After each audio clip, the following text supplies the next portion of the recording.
Yoshua na nyumba yake wakamtumikia Bwana. Na wewe ndugu yangu, unamtumikia nani? Chagua hivi leo utakayemtumikia.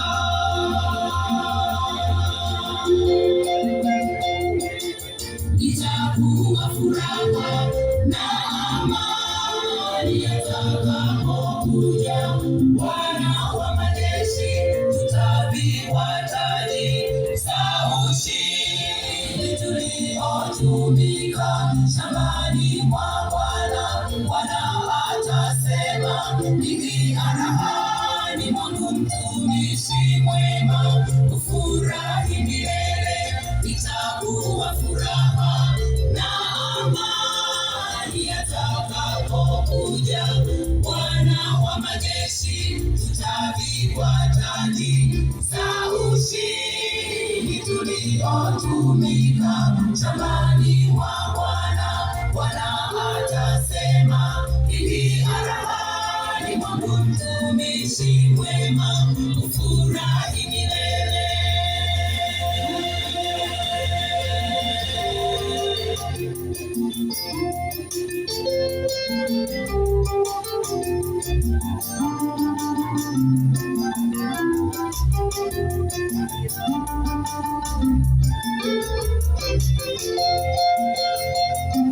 Wanadamu wengi leo wamesimama njia panda, wamekosa mwelekeo, ni njia ipi wapitie? Shetani kawachanganya kwa mafundisho ya uongo, wameshindwa kuchagua ni nani wamtumikie. Ndugu, ninakushauri njoo umtumikie Bwana.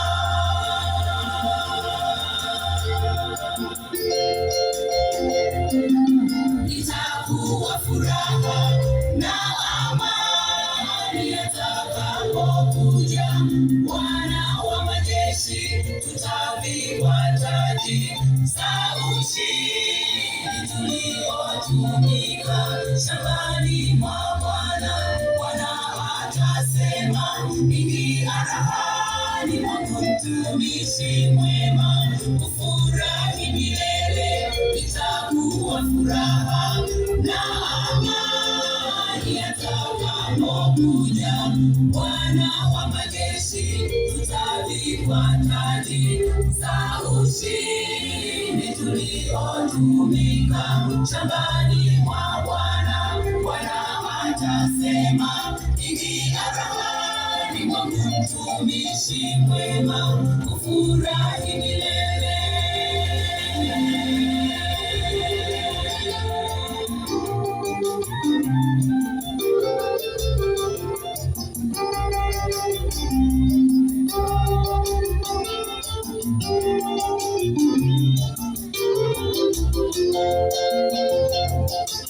Itakuwa furaha na amani atakapokuja Bwana wa majeshi, tutavikwa taji za ushindi tuliotumika shambani mwa Bwana. Bwana atasema, ingia rahani mwangu mtumishi mwema, ufurahi milele. Itakuwa furaha na amani atakapokuja Bwana wa majeshi, tutavikwa taji za ushindi tuliotumika shambani mwa Bwana. Bwana atasema, ingia rahani mwangu mtumishi mwema, ufurahi milele.